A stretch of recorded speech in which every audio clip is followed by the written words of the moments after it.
Fundación de la Ciudad de Rosario estamos organizando una serie de charlas. Bueno, iniciamos con el aislamiento social y las estamos desarrollando durante todo este tiempo. En el día de la fecha vamos a llevar adelante una charla sobre la nueva ley de alquileres y el análisis práctico de su aplicación. En este caso van a disertar el doctor Eduardo Arichuluaga, que es juez de circuito de segunda instancia de la ciudad de Rosario, y el doctor Hernán Matich, que es abogado y que es mediador, que bueno, en el mes de abril ya disertaron sobre una temática similar, así que les agradecemos por participar nuevamente, como les agradecemos a todos también, bueno, por estar presentes. Y les queríamos contar también que el ciclo de charlas va a continuar, que por ejemplo el día jueves a esta misma hora se va a llevar adelante una nueva charla, bueno, en la cual va a disertar el doctor Marcelo Truco. Así que bueno, vamos a seguir con este tipo de actividades. También les queríamos contar que en realidad son gratuitas las charlas, pero empezamos a emitir certificados para todos aquellos que estén interesados. Bueno, después nos van a responder los mails y se va a coordinar lo que es la entrega de esos certificados. Bueno, en relación a la jornada de hoy, les cuento cómo se va a llevar a cabo. Vamos a hacerlo en 3 bloques de 20 minutos cada uno aproximadamente. En el primero va a disertar el doctor Arichuluaga, luego el doctor Matich, y a lo último voy a pasar a leer todas las preguntas que ustedes vayan haciendo en el chat, así que si durante el transcurso de la charla se les van ocurriendo preguntas, las van haciendo en el chat y las vamos a leer al final para que puedan ser respondidas. Y bueno, si queda alguna pendiente, como decía el doctor Matías Figueroa y el doctor Matich, luego vamos a organizar algo para que puedan ser respondidas por mail, ¿sí? Así no queda nada pendiente. Bueno, les agradecemos nuevamente, esperamos que todos estos ciclos de charlas sean fructíferos para todos, están orientadas en general, en nuestro caso, al ámbito de la justicia, y bueno, esperamos que sean de gran utilidad para todos los colegas. Muchas gracias.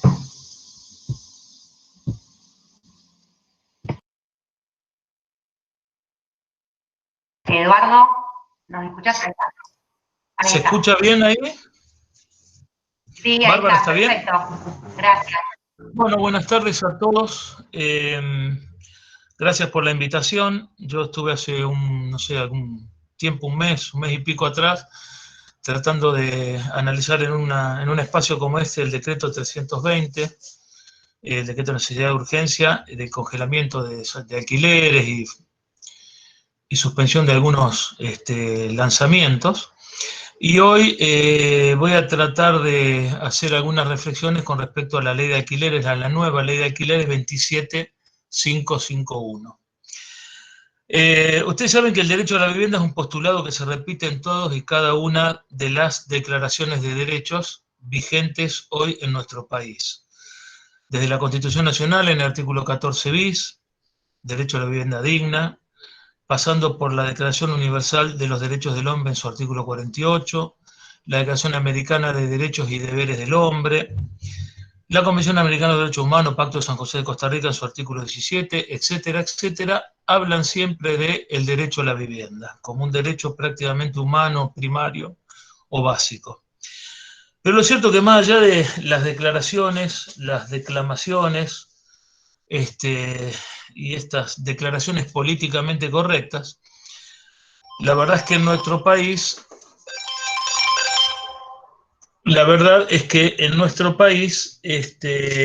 hay un déficit habitacional de entre 2 y 3 millones de viviendas. Cuando digo 2 o 3 millones de viviendas, esto quiere decir que afecta por lo menos a entre 8, 10, 12 millones de argentinos. Es decir, que más allá de las declaraciones en todos estos cuerpos normativos, la cosa no funciona. Hay un déficit habitacional enorme. Y ese déficit habitacional se puede cubrir por 2 posibles vertientes. La vivienda social, la vivienda estatal, construida y entregada por el Estado, o la vivienda locada, la locación para vivienda urbana. La tercera alternativa sería la persona en situación de calle o la familia en situación de calle, que lamentablemente cada vez estamos viendo más en nuestro país. Esto hace que el contrato de locación de vivienda, no el comercial, pero sí el de vivienda, se convierta en un contrato con una cierta connotación de tipo humanitario o con una cierta función social. ¿Qué es lo que permite explicar las tendencias a intervenir en la regulación del mercado locativo de los estados de cada país, de acuerdo, por supuesto, a su ideología, a la ideología afín del gobierno en turno? Entre más intervencionista sea un gobierno, mayor afectación al mercado locativo va a haber y viceversa. En Argentina del año 1943, ya lo decíamos la otra vez cuando explicábamos el DNU, con la sanción del decreto 1580 y hasta el año 1976, que se dicta la primera ley de locaciones urbanas, la 21.342, existió en esos 50 y pico de años, 40 y pico de años, un marcado intervencionismo estatal en el mercado locativo. Se pasaba de emergencia locativa en emergencia locativa desde el año 43, reitero, hasta el 76. Esto provocó una escasez de vivienda con destino a las locaciones. Los propietarios obviamente sacaban sus inmuebles del mercado locativo por diversos temores, a tener un inquilino al cual no pudieran desalojar nunca, que le congelaran alquileres, a que le redujeran alquileres, que por supuesto era lo que ocurría. La ley 21.342, que comienza a regir en el año 1976 con el gobierno de facto, rigió hasta el año 1984 y acabó con las emergencias locativas, estas sucesivas una tras de otra, que existían hasta ese momento. Rige nada más que 4 años, porque en 1984 se sanciona ya en democracia la ley de alquiler 23.091, que muchos de los que estamos hoy en esta charla virtual manejamos durante muchísimos años, sobre todo los que son más grandes, y hasta el año 2015, año en que se sancionó el Código Civil y Comercial nuevo. Rigió, ya les digo, durante 31 años, si no me equivoco, del 84 hasta el 2015, y era una ley realmente muy buena, muy práctica, que todo el mundo conocía. La verdad que no entiendo muy bien por qué. En el 2015, cuando se dicta la ley 26.994, que pone en vigencia el nuevo Código Civil y Comercial, en su artículo 1, en su artículo 3 deroga expresamente la ley 23.091, la ley de alquileres que regía hasta ese momento, en su totalidad. La deja totalmente sin efecto. Y lo que hace es repartir los artículos que estaban en la 23.091 en el Código Civil y Comercial nuevo, en los distintos artículos. Casi la replica, no la modifica mucho, pero estábamos acostumbrados a movernos con la 23.091, que tenía 30 artículos, y después teníamos que pasar en el 2015 a buscar en los distintos artículos del Código Civil y Comercial, inorgánicamente, las leyes que rigen, o que regían, pues ya no rige más, las locaciones urbanas. El típico ejemplo, por decirles uno, el artículo 5 de la 23.091, que era el que ponía la obligación de intimar el pago antes de iniciar un desalojo por falta de pago, la obligación de intimar recientemente. Ese artículo 5 fue a parar al 1222 del Código Civil y Comercial. Un solo ejemplo. Al 1197 fue a parar, al 1198 fue a parar el plazo máximo, al 1196 el plazo mínimo de orden público. Así se fue repartiendo la ley 23.091 en el Código Civil y Comercial. Pero esta regulación de las locaciones urbanas, que comenzó a ser en el 2015, el 1 de agosto de 2015, el Código Civil y Comercial, duró apenas 5 años. Y otra vez, no entiendo por qué, es una lástima, ya nos estábamos acostumbrando. El 30 de junio, hace apenas 20 días, fue publicada la nueva ley de alquileres, la 27551, que hoy nos ocupa en esta charla, que modifica el articulado del Código Civil y Comercial, obviamente, e introduce algunos cambios en el régimen locativo. Entonces, cronológicamente, desde el 43 hasta el 76, de emergencia locativa en emergencia locativa, con resultados muy malos. En el 76 la primera ley orgánica, la 21.342 de locaciones urbanas, que rigió hasta el 84, nada más que 8 años. En el 84 ya en democracia la 23.091, que rigió con mucho éxito durante 31 años hasta el año 2015. El año 2015, la 26.000, dijimos recién, 994, creo que es la que pone el Código Civil en funcionamiento, deroga la 23.091, y de ahí 5 años, del 2015 hasta el 30 de junio próximo pasado, rigiendo el Código Civil y Comercial. Yo voy a hablar hoy de la 27.551, que tiene apenas 20 días. Hoy es 20 y bueno, sí, comenzó a regir el 30 de junio, sobre las modificaciones producidas, y me voy a repartir en realidad el articulado con el doctor Hernán Matich, que vendrá después de mí. Cabe aclarar que esta ley todavía no se reglamentó, reitero, es de fecha 30 de junio, muy reciente, y que no hay nada escrito sobre el particular, así que solamente lo que voy a hacer son algunas reflexiones, voy a tratar de ensayar algunos pensamientos o reflexiones. La primera que se me ocurre, que estuve leyendo esta tarde, es si la ley es de orden público o no. Y no es poco importante, es muy importante. Y digo esto porque nada dice en sus 24 artículos. Sí lo decía expresamente la anterior ley de alquileres 23.091, en su artículo 29, la tengo acá, dice: las disposiciones que se establecen en la presente ley son de orden público, rigiendo a partir de su fecha de publicación en el boletín oficial. El artículo 29 de la 23.091 era clarísimo, la ley era de orden público. Acá nada dice. Y lo que ocurre es que al modificar la 27.551, la nueva ley de alquileres, el Código Civil y Comercial, en por lo menos 12 o 13 artículos, creo que 12, y al no existir una declaración genérica en el Código Civil y Comercial de orden público, las normas del Código Civil y Comercial no son genéricamente de orden público, se me ocurre buscar una solución en el artículo 9, se me ocurrió en el 962. El 962 del Código Civil y Comercial, ¿qué dice?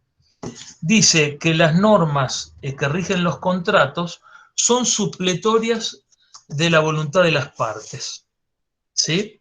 Y solamente son de carácter imperativo cuando por su redacción, lo voy a leer expresamente, los contratos, carácter de las normas contractuales. Las normas legales relativas a los contratos son supletorias de la voluntad de las partes. Esa es la regla. A menos que de su modo de expresión, su contenido o su contexto resulten de carácter indisponible. Es decir, que en principio se me ocurre resolver el tema de que las normas no son de orden público,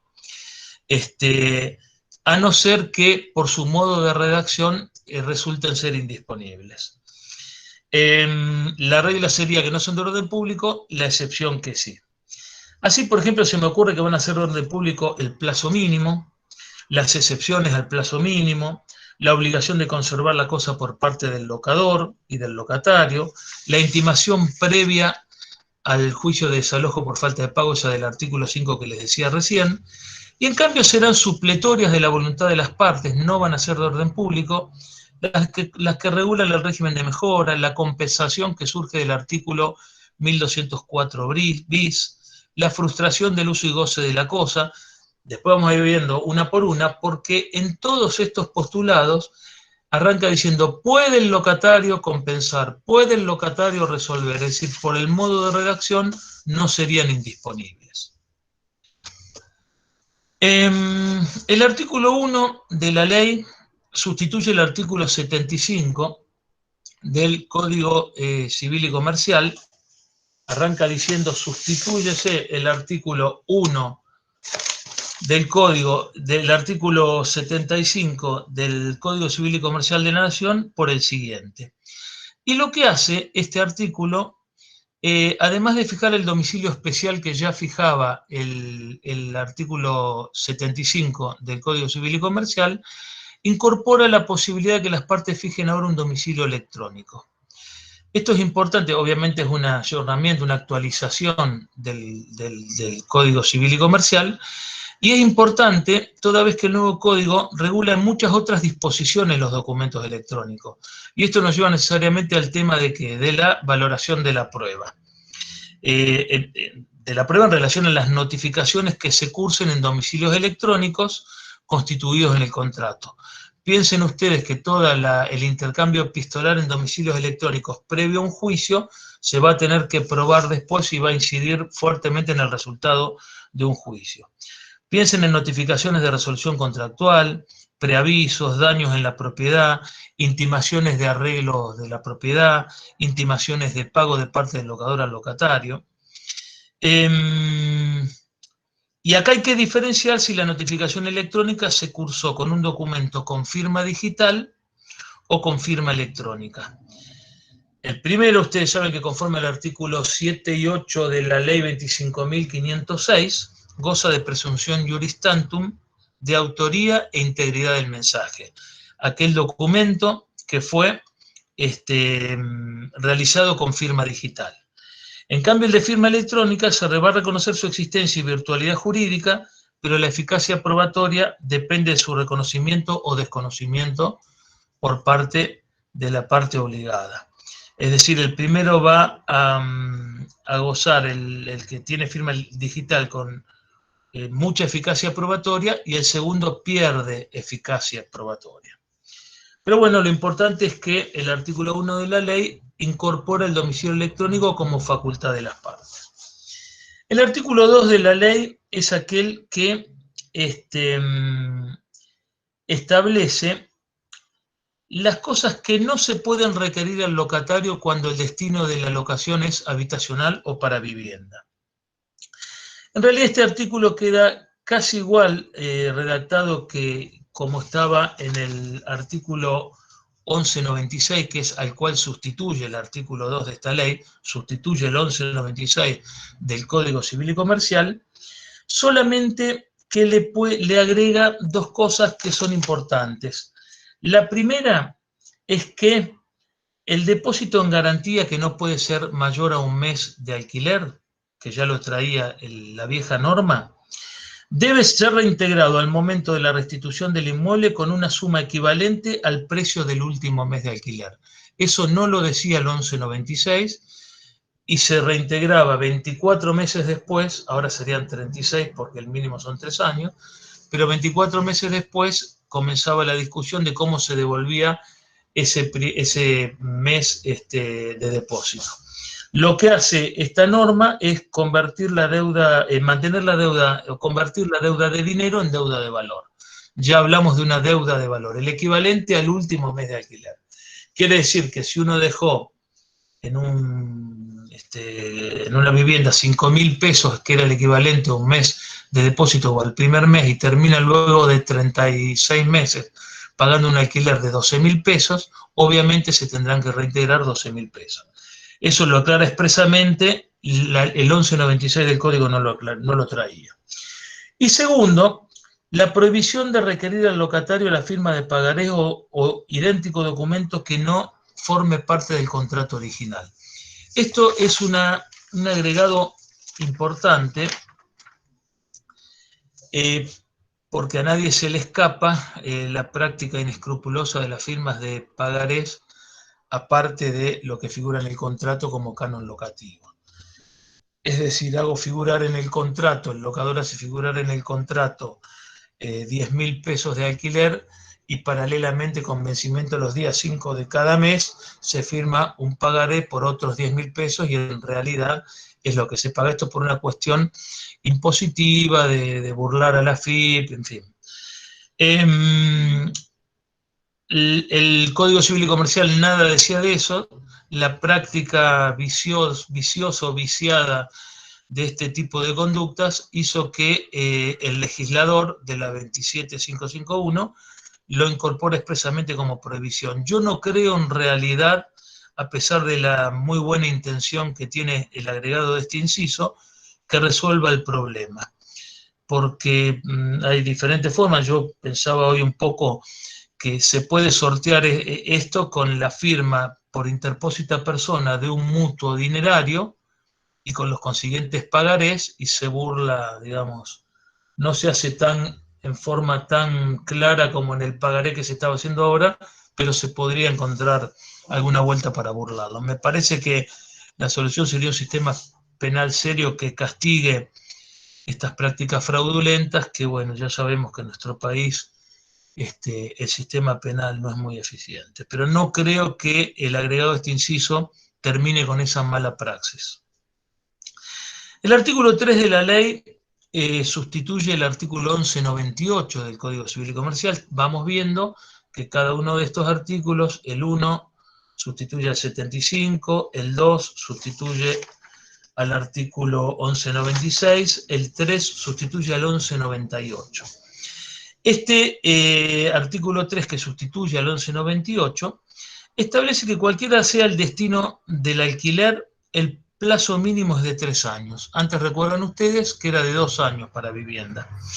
Es una modificación importante, esta modificación, este logro fue muy festejado por las asociaciones de inquilinos, por razones obvias. Antes el inquilino ya no se alcanzaba a instalar, que tenía ya que pensar en el vencimiento de los 2 años y dónde se iba, y ahora ya por lo menos tiene una tranquilidad que durante 3 años, si no ocurre ningún incumplimiento, va a poder gozar del alquiler del mismo inmueble. Esto, por supuesto, es renunciable, esto se mantiene en la medida que el locatario esté en la tenencia del inmueble. Si quiere, es renunciable por parte del locatario, pero es exigible de parte del locatario hacia el locador. Esto sería una de las normas típicos ejemplos de orden público. Pasó de 2 años a 3 años el plazo mínimo en vivienda. El artículo 4, que sustituye el 1199 del Código Civil y Comercial, reitera las excepciones al plazo mínimo que regla el artículo anterior, y esto no sufrió demasiadas modificaciones. Ustedes recuerdan que están exceptuados del plazo mínimo las locaciones de inmuebles para embajadas, para cuerpos diplomáticos, para predios feriales, para exposiciones. Y hay un artículo, y hay un inciso que es el inciso B, que están exceptuadas el alquiler de habitación con fines, de habitaciones amobladas con fines de turismo. La única modificación que se hizo acá es que si el plazo del contrato o de los contratos consecutivos supera los 3 meses, se presume que no fue hecho con fines de turismo o de descanso, sino que está en realidad encubriendo una locación habitacional. Antes hablaba en que si el plazo del contrato era mayor a 3 meses, ahora agregó que si el plazo del contrato o de los sucesivos contratos de mayor a 3 meses, corrigió un error, digamos, técnico que tenía el viejo artículo 1199. El artículo 5 de la nueva ley de alquileres sustituye el artículo 1201 del Código, y es el que refiere a la conservación de la cosa con aptitud para el destino convenido. Es muy importante este artículo, porque si bien mantiene la obligación del locador de conservar la cosa en buena aptitud para ser utilizada por el locatario, no lo hace solo como lo regulaba en 1201 del Código Civil y Comercial, que está en vigencia, sino que le amplía a hechos, a cualquier causa no imputable al locatario. El 1201 decía que tenía a cargo efectuar reparaciones cuando el deterioro se originara en la calidad o defecto de la cosa, en su propia culpa, en la de sus...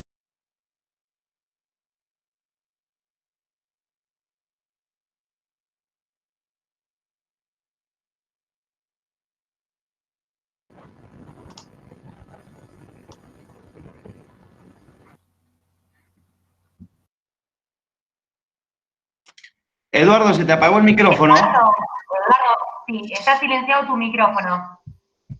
A ver ahora. Ahí está. Ahí está. Ahí, ¿se había silenciado hacía mucho, Bárbara? No. Les decía que lo que hace es ampliar excesivamente el deber de reparación, por lo menos a mi criterio, al establecer que debe reparar cualquier causa no imputable al locatario.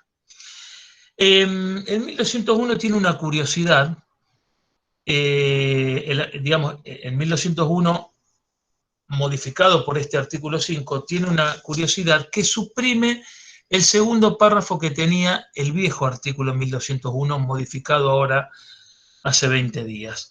Porque en el segundo párrafo le daba facultades al inquilino, si ustedes recuerdan, para reducir temporariamente el precio del alquiler o aún más resolver el contrato si, si la conservación de la cosa no permitía aptitud para el destino convenido.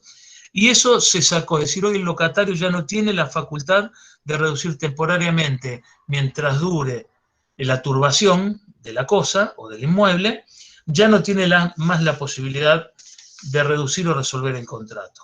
Y digo que es una curiosidad porque esta ley se concibió pensando en el beneficio de los locatarios, de la parte locataria, y en realidad se le restó esta facultad.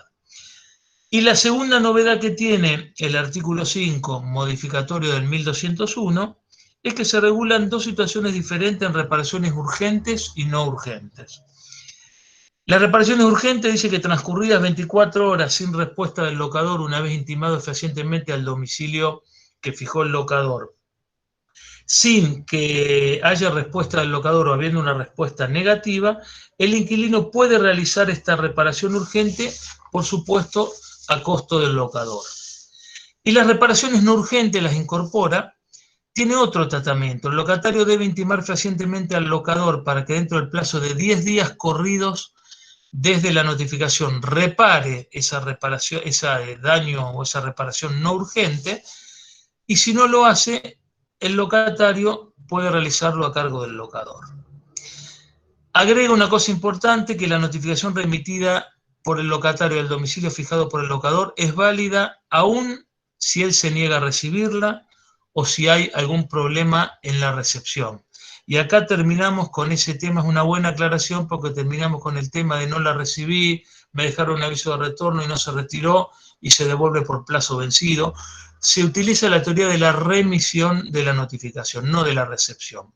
Con que el locatario haya remitido en la intimación a la reparación urgente en 24 horas o no urgente en 10 días corridos, no importa si después el locador la recibió o no, ya queda cubierta la posición del locatario. La norma yo creo que va a traer algunos conflictos porque hay reparaciones urgentes indiscutibles, la pérdida de agua en un caño, hay reparaciones no urgentes indiscutibles, a nadie se le escapa que no hay mucha urgencia en reparar una ventana que no cierra bien, una persiana que no cierra bien, pero después hay muchas zonas grises. Yo creo que sería importante tratar de detallar por lo menos las urgentes, actuando por descarte, las que no están detalladas como urgentes, no en la ley, ¿no?, sino en el contrato de locación, aunque no se me escapa que el universo de reparaciones urgentes es bastante amplio, pero bueno, una solución a la amplitud que tiene este artículo 5 modificatorio del 1201 sería en el contrato de locación dejar acordadas cuáles son las reparaciones urgentes, por lo menos las más vistas en la práctica profesional de las inmobiliarias. En 1201, en definitiva, se modificó sustancialmente con estas tres cosas que por lo menos yo apunté. La novedad de las reparaciones urgentes y no urgentes, la forma de actuar, el borrado del párrafo que le permitía al locatario reducir temporalmente la locación o resolver el contrato, y la otra modificación, ¿cuál era importante? El tema de agregar que cualquier causa no imputable al locatario es suficiente para exigir la mejora, la reparación al locador. El artículo 6 de la ley, ¿cuál sustituye? El 1203 del Código Civil y Comercial argentino. Ese 1203, ¿qué trata o qué regula? Regula la frustración del uso de la cosa. del uso y goce de la cosa. Sigue casi igual en realidad el artículo 1203, pero amplía el concepto de por caso fortuito o fuerza mayor, nuevamente por causas no imputables al locatario. Es decir, que si el locatario no puede usar y gozar de la cosa, o ésta no puede servir al objeto para el que se alquiló, el locatario puede pedir la rescisión del contrato o la cesación del pago del canon por el tiempo que no se pudo usar. Y antes estaba limitado a que no se haya podido usar por caso fortuito o fuerza mayor. Y ahora se amplió a causa no imputable al locatario. Es mucho más amplio. Y se me viene a la mente un típico ejemplo. Se alquila un inmueble para un emprendimiento gastronómico, para un restaurante que finalmente no se puede habilitar, con el correr de los meses no se puede habilitar, porque por normas administrativas municipales no se puede habilitar un emprendimiento gastronómico. Entonces el locatario rescinde el contrato, inclusive a veces piden daños y perjuicios, y antes de esta modificación, normalmente no se hacía lugar a esa demanda. ¿Por qué? Porque no se había podido habilitar, no por caso fortuito o fuerza mayor. Entonces el locador decía, acá no hubo ni caso fortuito ni fuerza mayor. Ahora, este tipo de demandas tal vez podrían tener un poco más de andamiaje, porque la causa por la cual no se pudo habilitar es una causa no imputable al locatario. Entonces me parece que amplía un poco el universo de reclamos de locatarios hacia locadores cuando se frustra el uso y goce de la cosa. Voy a ir un poquito más rápido porque ya debo llevar unos... Bárbara, yo pensé que era media hora, vos recién dijiste 20 minutos, pero bueno, vamos a tratar de acortarlo. Bueno, gracias. El gracias. artículo 7 no modifica ni sustituye, sino que introduce un nuevo artículo al código, el artículo 1204 bis. Es decir, que no se modifica el 1204, sino que se agrega el 1204 bis en una técnica legislativa no muy prolija. Cuando uno empieza a agregar los bis, ya la técnica legislativa no es muy pura. Y lo que hace es hablar de la facultad del locatario de compensar, acá está el derecho de compensación, los gastos y acreencias que se encuentran a cargo del locador con cánones locativos, previa notificación fehaciente al locador del detalle de los mismos. ¿Qué significa esto? Significa que si el locatario cree que tiene alguna creencia en relación al locador por gastos y gastos que debieron ser hechos por el locador y los hizo el locatario, con una previa notificación fehaciente al locador del detalle de los mismos, puede compensar, retener el pago de los alquileres. Y esto a mí me preocupa un poco, porque ustedes saben que para que pueda existir la compensación se requiere de dos personas que revitan la calidad de acreedor y deudor, que ya tengan calidad de acreedor y deudor, y que se trate de obligaciones líquidas y exigibles. Eso es la base de una compensación. Y esta norma me parece que deja actuar al locatario como juez y parte, porque supongamos que el locador desconoce la legalidad o la procedencia de la creencia invocada por el locatario. Es decir, dice, esto que me estás pretendiendo compensar no es procedente, no es legal. Esta norma autoriza al locatario a cobrar su presunta creencia sin tener un pronunciamiento judicial que reconozca su derecho. Esto me parece que no corresponde. Fíjense ustedes que si fuera al revés, el locador resulta acreedor del locatario, debe acudir al reclamo judicial, al juicio, y luego de un pronunciamiento judicial a su favor, ahí recién puede cobrar. Cuando acá estamos autorizando al locatario, medio parcialmente, a decir, creo que me debe, retengo, cuando en realidad no hay un pronunciamiento judicial. Yo lo que recomendaría en este caso es dejar de lado, dejar sin efecto, dejar de lado esta norma del artículo 7 de la nueva ley, porque no me cabe la menor duda que es de las que no son de orden público. Así que si expresamente las partes dejan de lado esta posibilidad de compensación, bueno, ahí ya queda sin efecto. me da la impresión que sería una forma de evitar futuros conflictos. Si se incorpora en los contratos de locación el artículo 7, va a ser fuente de innumerables juicios o procesos judiciales. El artículo 8 es el que sustituye el 1209 del Código y es referido al pago de cargas y contribuciones por la actividad que se realiza. Con este artículo 8 se sigue un poco la idea del 1209 del Código Civil y Comercial, de que siguen en cabeza del locatario, obviamente, los cargos y contribuciones, hacer frente a los cargos y contribuciones de la actividad derivada del destino de la cosa locada, obviamente, todo el movimiento impositivo comercial que genere la actividad en el inmueble locado está a cargo del locatario, y el pago de los cargos y contribuciones de la cosa, no de la actividad que se realiza en la cosa, sino de la cosa o del inmueble, recae obviamente sobre el locador. Lo que elimina este artículo 8 es la posibilidad del pacto en contrario, porque el 1209 viejo daba la posibilidad excepto pacto en contrario. Ahora el artículo 8 eliminó el pacto en contrario, con lo cual pasaría a ser uno de los ejemplos de orden público. Y además este artículo 8 hace una modificación al 1209, manifestando expresamente que las expensas comunes extraordinarias están a cargo del locador. Solo las normales y las ordinarias, para el caso de que sea una propiedad, el inmueble alquilado forme parte, por supuesto, de un consorcio de propiedad horizontal, solamente las ordinarias las paga el locatario. El 1209 nada decía de esto. Entonces ahora viene a aclarar claramente, valga la redundancia, cuáles están a cargo del locador y cuáles a cargo del locatario. Por supuesto, un típico ejemplo, si se va a emprender una pintura completa del edificio, o el arreglo de los ascensores del edificio, que son arreglos de fondo, vendrá vía extraordinaria, y ese inquilino, que a lo mejor le quedan 6, 7, 8 meses de contrato, no tiene por qué pagar el arreglo ese de fondo.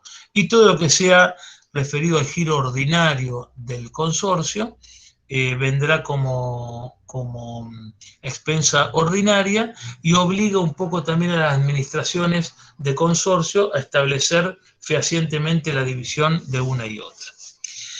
El artículo 9, vamos un poco más rápido, regula la resolución anticipada del contrato y sustituye el 1221 del Código Civil y Comercial. El artículo 9 sustituye, deja sin efecto el 1221, mantiene inalterable la facultad del locatario de que transcurridos 6 meses del contrato pueda resolver anticipadamente, previa notificación fehaciente al locador. Si es durante el primer año, con 1 mes y medio del canon locativo como multa o indemnización, y si es posterior al año, con solo 1 mes. Lo que modifica este artículo 9 es un supuesto que no existía antes y que es solamente para el caso de inmuebles con destino a vivienda, no a comercio. Y que es el que, una vez transcurridos 6 meses y notificado con 3 meses de antelación fehacientemente de parte del locatario al locador, el inquilino puede rescindir el contrato sin multa alguna. Elimina la indemnización a cargo del inquilino. Fue otro de los artículos muy festejados por las asociaciones de inquilinos. Es decir, con 90 días de antelación y notificación fehaciente se puede rescindir sin ningún tipo de indemnización. El artículo 10 agrega otro bis al Código Civil y Comercial en una nueva mala técnica legislativa. Agrega el 1222 bis, que establece que en los contratos con destino de vivienda y dentro de los últimos 3 meses de la relación locativa, cualquiera de las partes puede notificar fehacientemente a la otra, convocando a, en un plazo no mayor de 15 días corridos, acordar nuevas condiciones de renovación del contrato. Si es el locatario el que convoca por intimación fehaciente al locador y hay silencio de parte del locador, se le da al locatario la facultad de resolver el contrato anticipadamente sin abonar indemnización alguna. Por último, el artículo 11, seguirá el doctor Matich con los que siguen, lo que hace es sustituir el 1222 del Código Civil y Comercial, y tal vez sea el artículo más modificado, y es el referido a la intimación de pago previa al desalojo, a la iniciación del desalojo por falta de pago.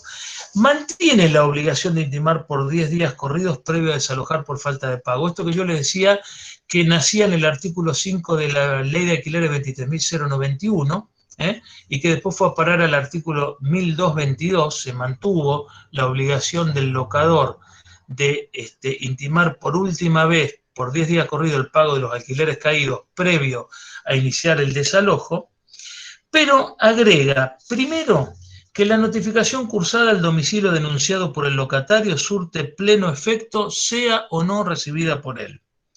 Se acaban las discusiones de si los inquilinos recibieron o no la intimación del viejo artículo 5 o del actual 1222. Agrega expresamente, para que no haya más confusiones, que, un poco lo que les decía antes en el artículo al principio de la charla, la teoría de la remisión, con que el locador haya remitido la intimación, no importa, si, a no ser que sea una causa imputable al locador, ¿por qué no la recibió el locatario? Está cumplida la intimación.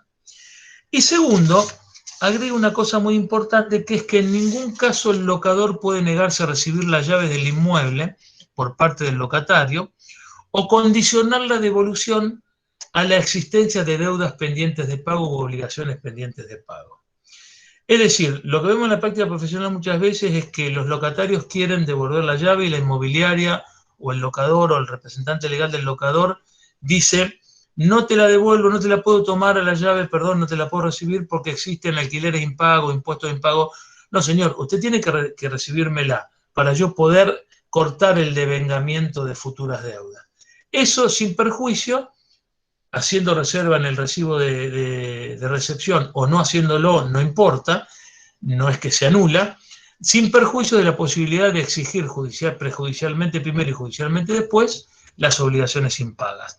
Pero eso era una práctica que no estaba, o una norma que no estaba escrita, entonces confundía. Ahora expresamente está la norma de que el locador no puede negarse a recibir la recepción de la llave de parte del locatario o inquilino, so pretexto de que existe una deuda pendiente de pago. Si hay negativa del locador, consignación de llave por parte del locatario, con costas a cargo del locador.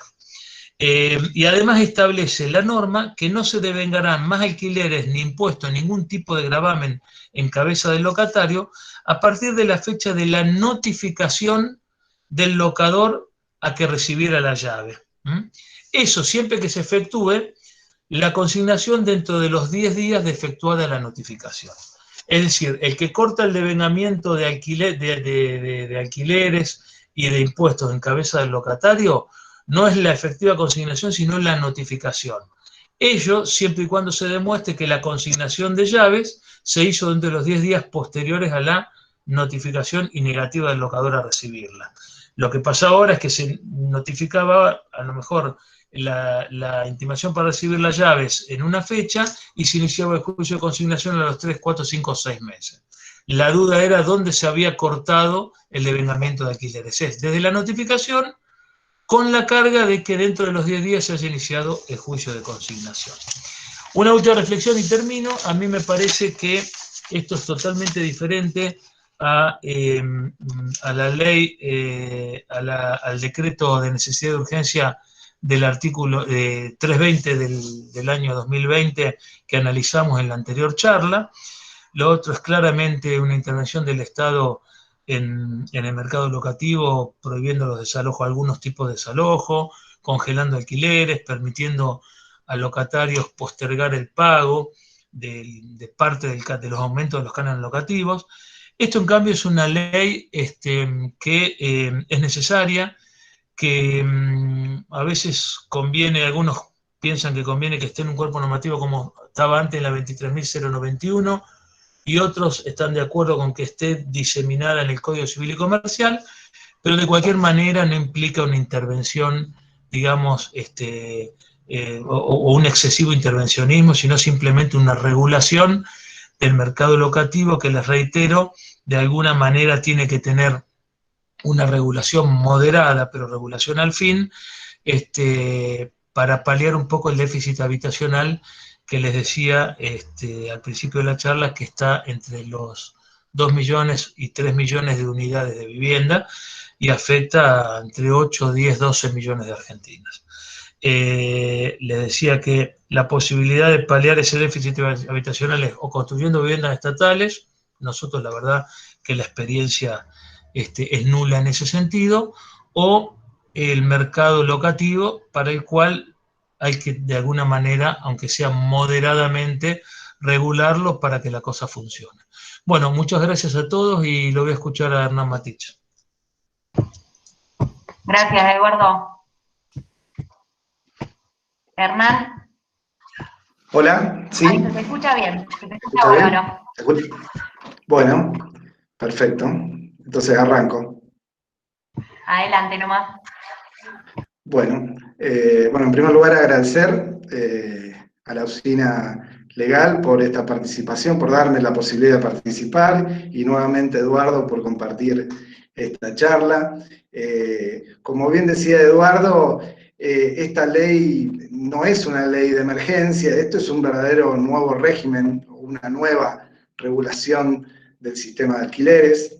Eduardo nos habló de los artículos que se modificaban del Código Civil y Comercial, que son 12 específicamente.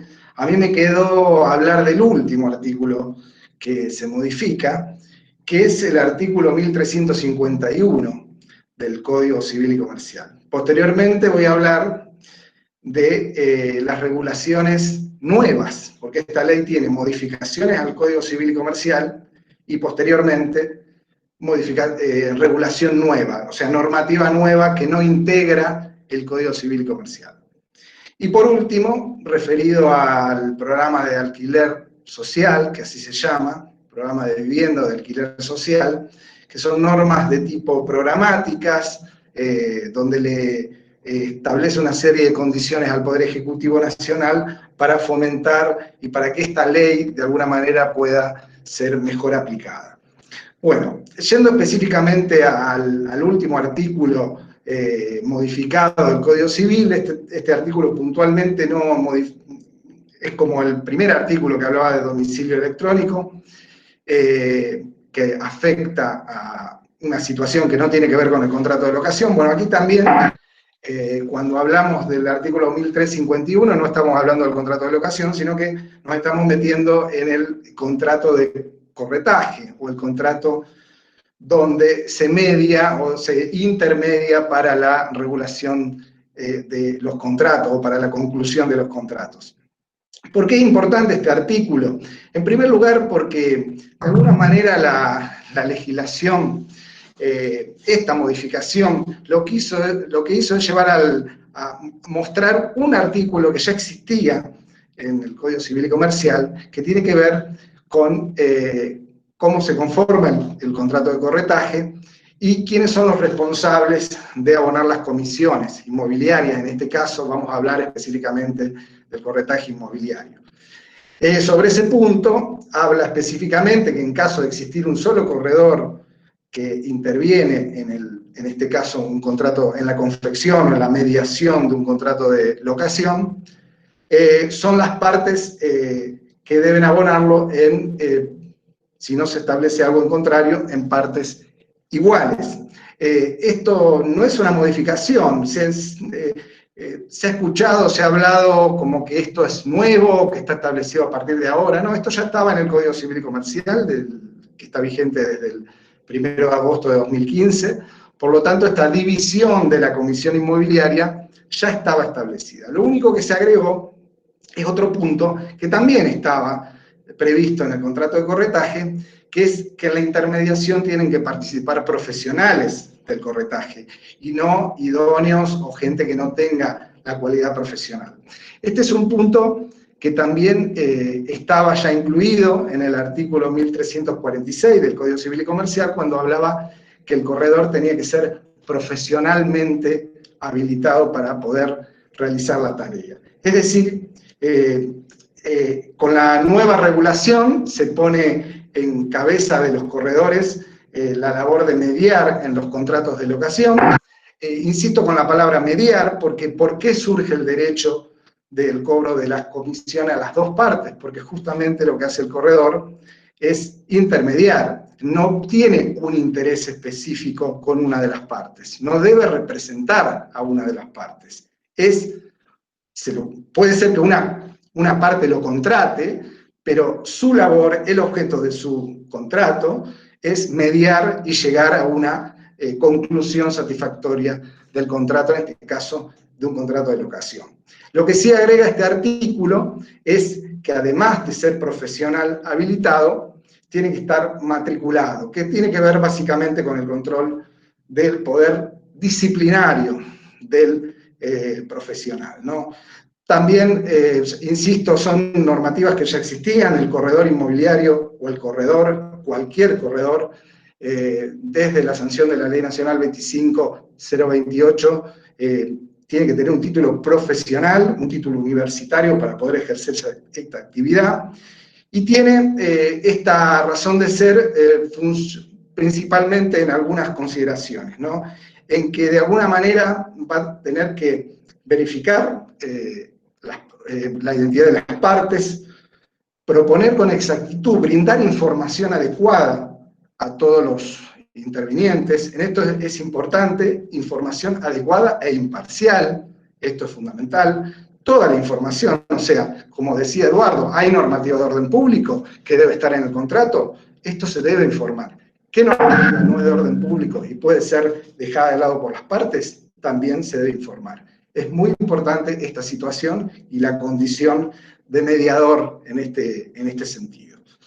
Y desde ese punto de vista, ya su condición de profesional también protege o de alguna manera está en salvaguarda de corredor que no tiene o que no tiene el título profesional para ejercer la actividad, que es aquel que no va a poder cobrar, obviamente no va a tener derecho a cobrar la comisión que se establezca. Esto es muy importante. No solamente es una pauta de seguridad jurídica para las partes contratantes, en cuanto a la seguridad de las operaciones y el control de los profesionales, sino que tiene un sentido muy vinculado a la seguridad en la que actúa el propio profesional corredor, que va a poder exigir el cobro de la comisión. Y si no fuera profesional, no va a poder exigir este cobro.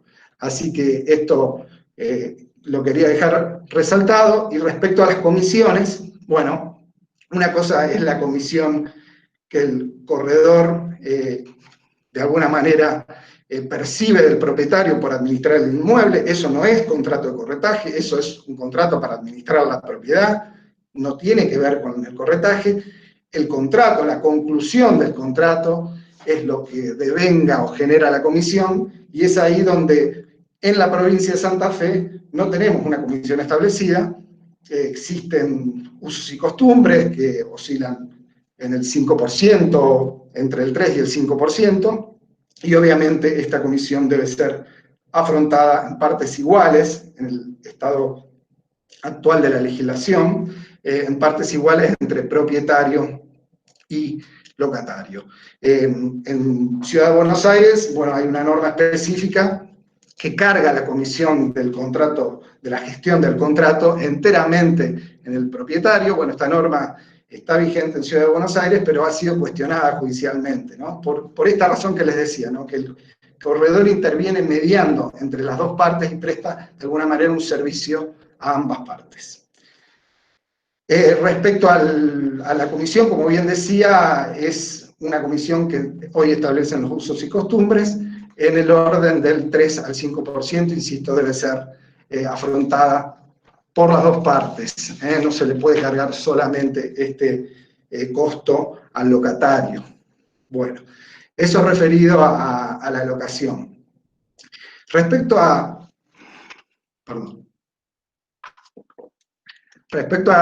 la regulación complementaria de las locaciones, vemos aquí que se incorpora un nuevo artículo relativo a las garantías de la locación. Este artículo va a traer algunos conflictos porque tiene una redacción bastante problemática. En primer lugar, tiene bastante inconsistencias desde el punto de vista técnico, porque confunde lo que son las obligaciones accesorias con la cuestión específicamente de lo que debe entenderse por una garantía y qué es una obligación accesoria. Bueno, en general, el artículo detalla una serie, enumera una serie de situaciones que podrían servir de garantía o de respaldo al pago de los alquileres, como el título de la propiedad, el aval bancario, el seguro de caución, la garantía de fianza y lo que más llama la atención, la garantía del propio locatario, o sea, el propio locatario dándose a sí mismo garantía. Es un poco extraño este tipo de redacción, pero bueno, son enumeraciones de distintas maneras de poder acreditar solvencia. Recordemos que el título de propiedad inmueble no es una garantía de per se, lo sería si estuviera afectado con una garantía real, como una hipoteca, pero no es el caso que estamos hablando en este artículo.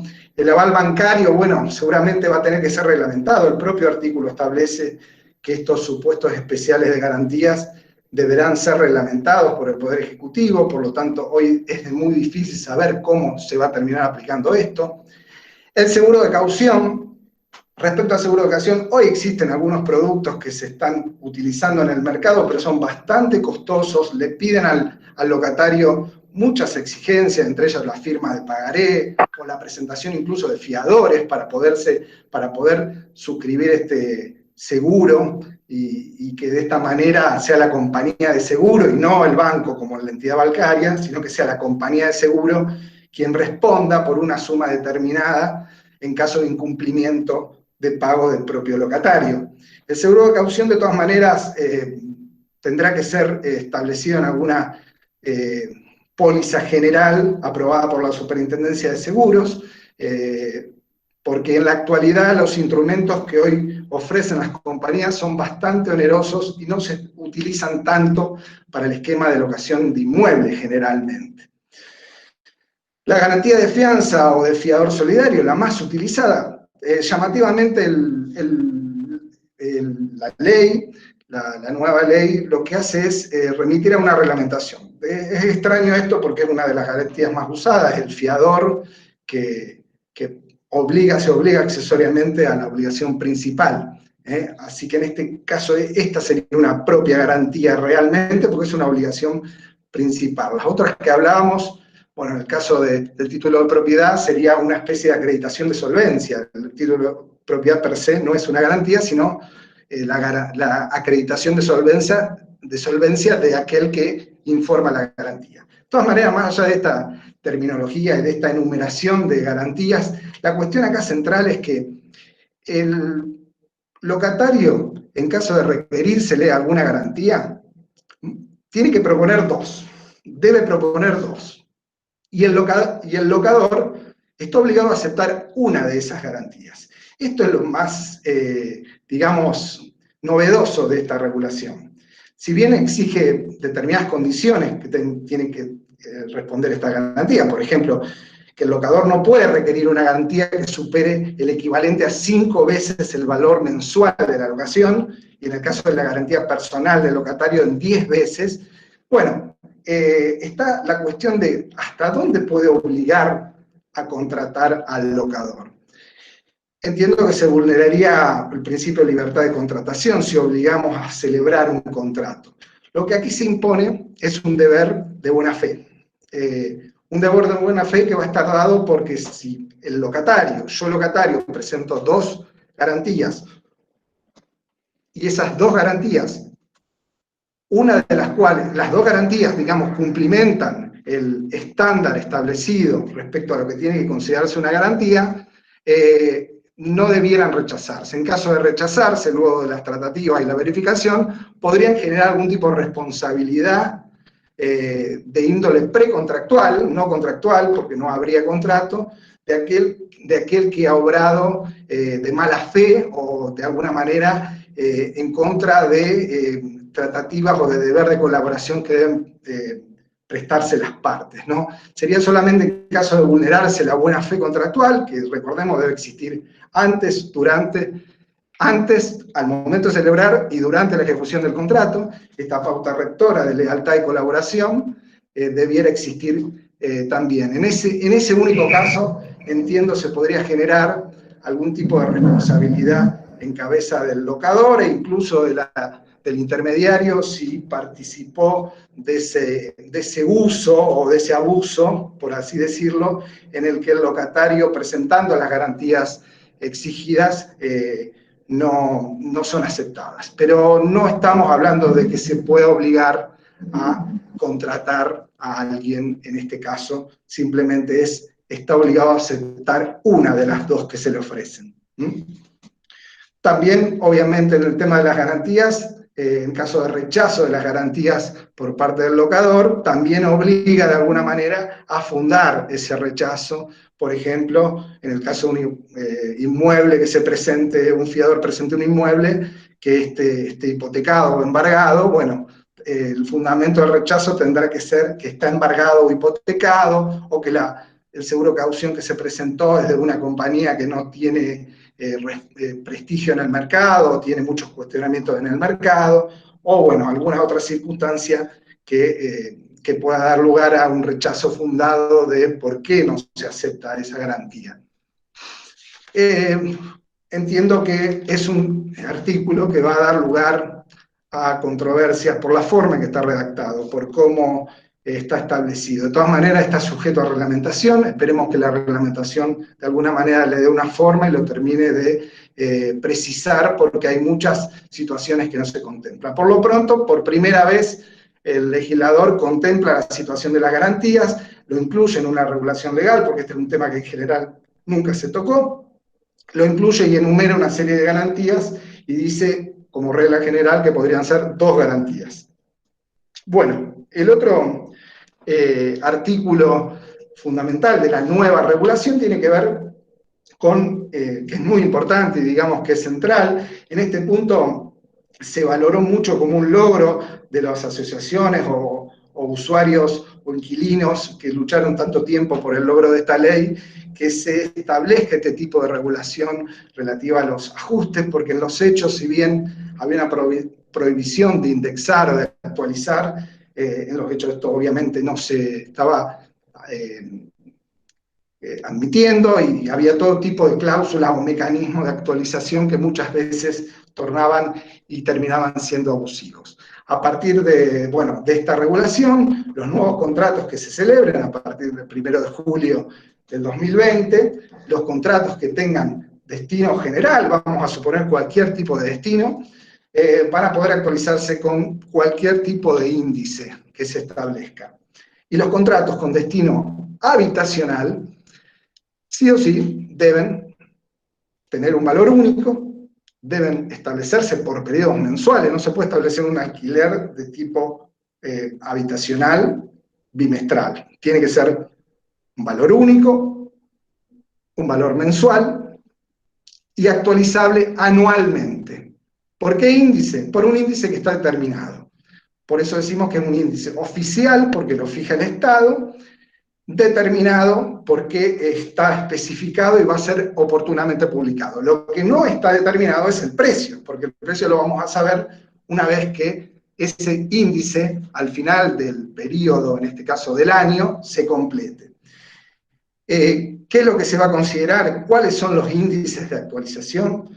Son anuales, entonces habíamos dicho, y es un promedio del índice RIPTE con el IPC, publicado, dice la ley, por el Banco Central de la República Argentina, que va a publicar, porque hoy por hoy este índice no está publicado, este índice promedio. Sí está publicado el RIPTE, que es el índice o la remuneración imponible promedio de los trabajadores estables en relación de dependencia, que tributan, que hacen aportes al sistema de previsión social durante 13 meses seguidos. Bueno, eso se considera el RIPTE, genera un índice, se va a promediar con el otro índice, que es el índice de precios al consumidor, que es, digamos, la representación o la variación de precios de bienes y servicios representativos de los gastos de los hogares del país, si se toma de una zona determinada del país. En general acá se va a tomar, entiendo yo, el índice, el IPC general de todo el país. Estos dos índices, el RIPTE, el que arroje el RIPTE y el que arroje el IPC, van a promediarse y de esta manera establecer el nuevo índice de actualización que va a operar una vez vencido cada año, y así sucesivamente hasta que se completen los 3 años.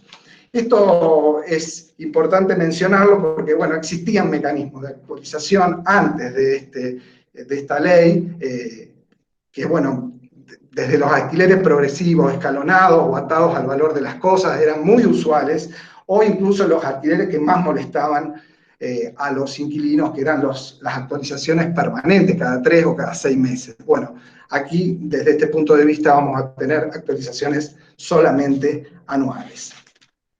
Otro punto que se agrega como nueva regulación es el tema de la consignación. Bueno, algo ya Eduardo comentó respecto a la consignación de llaves. Aquí lo que se agrega simplemente es hacer referencia a la negativa o el silencio del locador a recibir el pago, el canon locativo.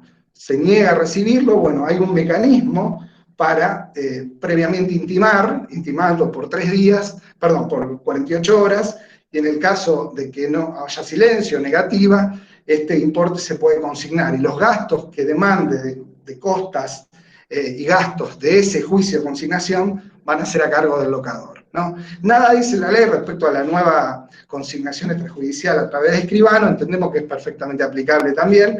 Lo que sucede aquí es que los gastos, si el locador llegara a aceptar el precio de esa consignación antes del 5º día de haberse efectuado, los gastos son a cargo del locatario, por lo tanto, no va a ser un mecanismo muy utilizado, sino más bien el otro que asegura que todos los gastos vinculados al proceso judicial van a ser soportados por el locador, ¿no?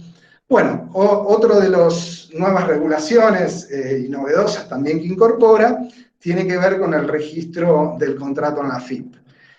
Bueno, esto no es algo novedoso, ya existía una resolución de AFIP que establecía, creaba el famoso ROI, Registro de Operaciones Inmobiliarias. Nunca se pudo aplicar esta resolución de AFIP por distintas razones.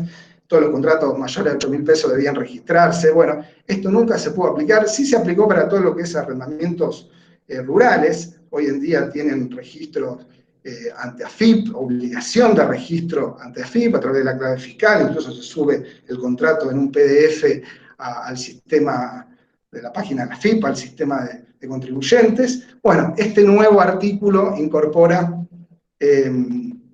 la obligación de registro de los contratos en AFIP, ¿no? Con un sentido meramente fiscal, no tiene otro sentido más que brindar información a la AFIP para que pueda para ejercer control y política tributaria a través de la información que tiene, ¿no? Manifestación de riqueza del locatario, exteriorización de riqueza, perdón, manifestación de riqueza del locador con las propiedades que va a informar, exteriorización de riqueza del locatario con las propiedades con los montos que va a pagar, a partir de lo que pague se puede determinar sus ingresos. Bueno, de alguna manera controlar y tener información para después poder cruzar y realizar la fiscalización que motiva su intervención, ¿no? Acá lo único que es muy cuestionable es que al momento de iniciarse cualquier tipo de juicio de desalojo o de ejecución de un contrato de alquiler, vinculado al contrato de alquiler, ya no cualquier instancia judicial, previo al traslado de la demanda, si ese contrato no fue registrado, tiene que comunicarse a la AFIP. Es una norma de origen procesal que está metida dentro de los códigos procesales provinciales, que no tiene que ver con darle forma al derecho de fondo, por lo tanto puede llegar a tener un cuestionamiento constitucional. Estamos hablando de una norma de forma, sancionada a través de una ley de fondo que se mete en el código procesal de cada provincia, obligando a realizar determinadas acciones, en este caso, comunicar a la AFIP. Recordemos que esto no tiene otro sentido más que comunicar a la AFIP, no tiene que ver con garantizar el derecho al locador o al locatario. Así que bueno, ese es un poco el resumen. Obviamente la forma de este registro todavía no está establecida, no hay reglamentación de AFIP, pero bueno, uno supone que puede seguir el camino de las locaciones inmobiliarias, locaciones agrarias. De todas maneras, habla de un sistema ágil, simple, para tanto locador como locatario, que cualquiera de los dos puede realizar el registro de este contrato en AFIP. Lógicamente, y otra cosa que no dije es que registrando el contrato luego es más fácil verificar las sucesivas facturaciones que el locador debe hacer al locatario cada vez que paga el alquiler, ¿no?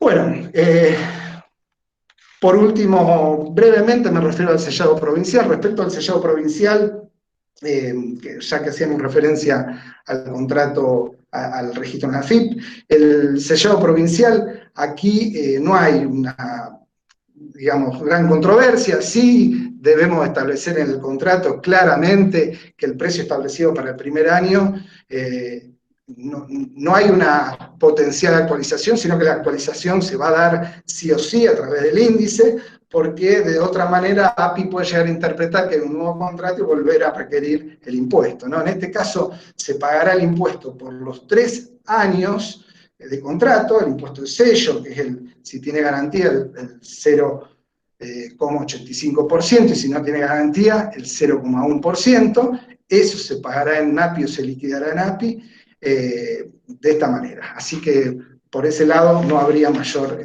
cuestiones. Bueno, y habíamos hablado de la última parte de la ley que tiene que ver con el programa de alquiler social y los deberes que tiene el Poder Ejecutivo, de alguna manera garantizar que los contratos puedan formalizarse. Hay una gran informalidad también en el mercado, y de alguna manera este programa de alquiler social busca a través de la Secretaría de Vivienda, que dotada de un presupuesto a tal fin, pueda encontrar distintas soluciones, en especial para las personas adultos mayores, quienes sufran violencia de género, propiciar líneas de subsidios, mecanismos para ampliar la oferta. Lo que sí no habla esta ley, como sí hablaba la 23.091, ningún tipo de incentivos de tipo fiscal para la construcción de vivienda, destinada a locación. Eso puede ser alguno de los puntos diferenciales de ese programa. Pero bueno, es muy auspiciable que se establezca este tipo de programas, porque va a necesitar de un empuje de algún área específica del gobierno para que pueda llevarse a cabo y respetarse, sobre todo, ¿no? Porque hay mucha nueva regulación que si no puede caer en letra vacía o muerta y no se pueda llegar a implementar. Y por último, respecto a la mediación judicial, establece la obligatoriedad de la mediación para los casos de desalojo. Esto a nivel nacional, no va a regir todavía, si la provincia, salvo que adhiera, no va a regir en la provincia de Santa Fe. Así que bueno, ese es un poco el resumen de toda la ley que estuvimos viendo con Eduardo. Bueno, muchas gracias a los dos doctores por exponer. Vamos a pasar a leer algunas de las preguntas que fueron haciendo en el chat y bueno, las van respondiendo Eduardo o Hernán como les parezca a ustedes. Vamos con una primera. ¿Cómo se concilia bien un domicilio electrónico? Pregunta Julia Quintero. Eduardo. Perdóname, ¿cómo fue, Bárbara? Ahí va de nuevo. ¿Cómo se concilia bien un domicilio electrónico? ¿Cómo se? Te escucho muy mal. ¿Cómo se concilia? Concilia. Sí. No, digamos, lo que el artículo 1 de la ley que modifica el 75 del Código Civil y Comercial, lo que establece es que el viejo artículo 75, que está en la parte general del Código Civil y Comercial, establecía que las partes en los contratos pueden fijar un domicilio especial. Lo que agrega ahora el artículo 1 modificando el 75 es que ese domicilio especial las partes pueden elegir que sea un domicilio electrónico, ¿cierto? No es obligatorio, puede ser un domicilio electrónico. Fijado el domicilio electrónico por el locador y por el locatario, cualquier notificación de las que se requieren para todas estas cosas que hemos dicho recién, para anunciar una resolución contractual, para intimar un pago previa consignación, para hacer un desalojo por falta de pago, la intimación previa, puede ir y tiene plena validez el domicilio electrónico. Ahora, ¿cómo se concilia? Bueno, cada uno tiene que fijar un domicilio electrónico como estamos haciendo en el tribunal ahora a los efectos de las notificaciones. Bien, gracias, Eduardo. Vamos con la siguiente. ¿Qué pasa con el plazo de 3 años si es una renovación de contrato? ¿Podrá hacerse por menos tiempo? Sí, sin dudas. En la ley 23.091 era por 2 años el mínimo de orden público para vivienda, ahora pasó a 3 años, pero tanto en la anterior ley que era 2 años como 3 años, las sucesivas prórrogas pueden hacerse por menos plazo. Donde hay que respetar el plazo ahora de 3 años es en el primer contrato. Antes había que respetar el plazo de 24 meses o 2 años en el primer contrato de locación. Las sucesivas prórrogas pueden hacerse por 6 meses, 1 año, lo que fuera. Más Bien. aún, si se hace una prórroga, supongamos, por 6 meses, una vez vencida esa prórroga, de ninguna manera el locatario puede exigir que esos 6 meses sean llevados a 3 años, como antes no podía exigir que fuera llevado a 2 años, toda vez que ya le fue respetado el plazo de 3 años en el primer contrato, en el original. Una aclaración hago respecto, un aporte en realidad respecto a ese caso. La ley habla de tener, para poder renunciar el locatario a ese beneficio o a esa norma, debe estar en tenencia del inmueble, ¿no? Entonces, más allá del caso de la locación, podríamos pensar en un supuesto donde el primer contrato transcurre un tiempo y se plantea una modificación del contrato aceptada por el locatario donde renuncia al plazo mínimo y lo acorta. Acá lo importante es que esté en tenencia, por eso el tema de la renovación, las renovaciones sí se pueden hacer porque obviamente es el caso típico de estar en tenencia del bien. Bien, vamos con otra pregunta. Se refiere al artículo 1204. ¿Debe ser cuando el locatario hace un gasto por reformas necesarias y por cualquier gasto? Pregunta Eduardo. Perdóname, Bárbara, de nuevo. ¿Se escucha mal? Yo a Hernán lo escucho perfecto, pero a vos me sale con un delay. Pero dale, a ver. Se han importado. Bueno, se refiere al artículo 1204. Pregunta Eduardo si debe ser cuando el locatario, si este artículo se refiere, digamos, al supuesto de que el locatario hace un gasto por reformas necesarias y o por cualquier gasto. Sí, por reforma necesaria. Bien. Sí. Bien. Después hicieron una pregunta relacionada a la TGI. Pregunta, ¿la TGI sería un cargo del locador siendo que es una tasa ya que hay contraprestación de servicio? Bueno, mirá, no sé qué opina Hernán, después lo dejo hablar a él. Yo creo que esta nueva ley lo que quiso hacer es lo que grava el inmueble propiamente dicho, como el API, el impuesto inmobiliario, el impuesto provincial inmobiliario, recae sobre el locador. Antes recaía todo sobre el inquilino, todo se descargaba en el inquilino.